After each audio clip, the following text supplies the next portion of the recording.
Hello, welcome back to MFWoodShop. Hey, today I'm going to go back through one of my old videos. I still get a lot of questions about the paddle switch I put on my table saw probably about 4 years ago. So I'm going to reshoot the video and explain a little bit more because I still get a lot of questions about this, and really it's a quite simple project. I'll put a link in the description for the switch I used. You can get it on Amazon. It's not very much, and it's worked well for me. But the questions I get is how I hooked it up. I'll put a schematic on the screen. This schematic is directly from the Amazon page where I bought the switch, and the only thing I did to it is made it a little easier to see and read. And I replaced the neutral wire, which in America that's the white wire. I've replaced it with a blue line just so you could see it a little better. So just note that the blue wire on the schematic is the neutral wire or the white wire. So I'm going to crack this open just so you can see what's going on the inside and explain how it's hooked up. Okay, so first thing, obviously, if you're not comfortable with electricity, just hire somebody to do it. It's easier, it's safer, might cost you a little bit more, but you know, if you're not comfortable doing it, don't do it. I got the power off, and we're going to crack this open and see what's going on.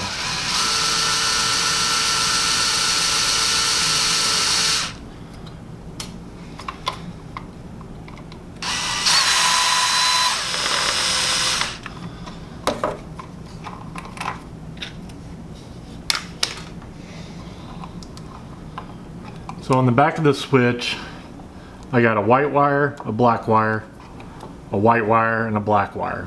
At least in the Americas, the white wire is neutral and the black wire is hot. Then I got the green wires. They're tucked back here in the box, but they are tied together. So the green wires get tied together, which is ground here in America. So the schematic, which I'll have on the screen, will have a white wire, black wire, white wire, black wire. So it cuts power to the neutral and the hot at the same time. So when you hit the switch, the power goes through all the circuits and does this loop. When you turn it off, it shuts power off to this side, so it can't go back through the other side.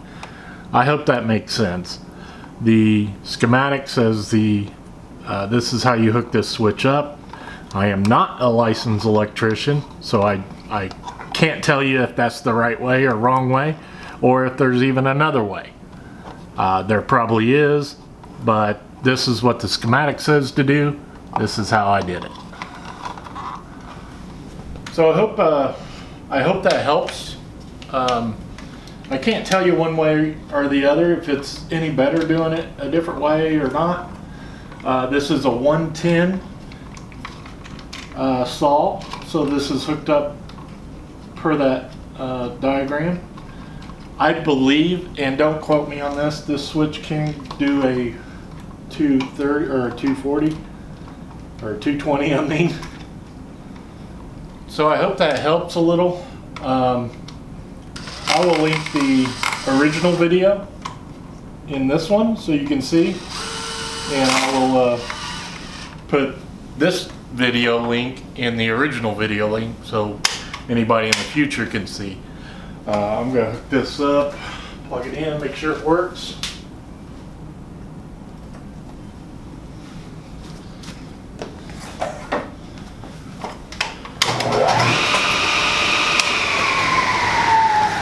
So that's all back together, and it's worked fine for me. Like I said, there's probably a different way to doing it. There's probably 100 different ways to do it, but this is what the schematic says for this switch, so that's how I hooked it up. If you have any questions, you can leave a comment below. Maybe some other licensed electrician can help and give you some more advice on that. But as far as I can tell you is what the schematic says for the switch. So I hope this helps. Thank you for watching. Don't forget to like, share, and subscribe. And as always, I'll see you next time.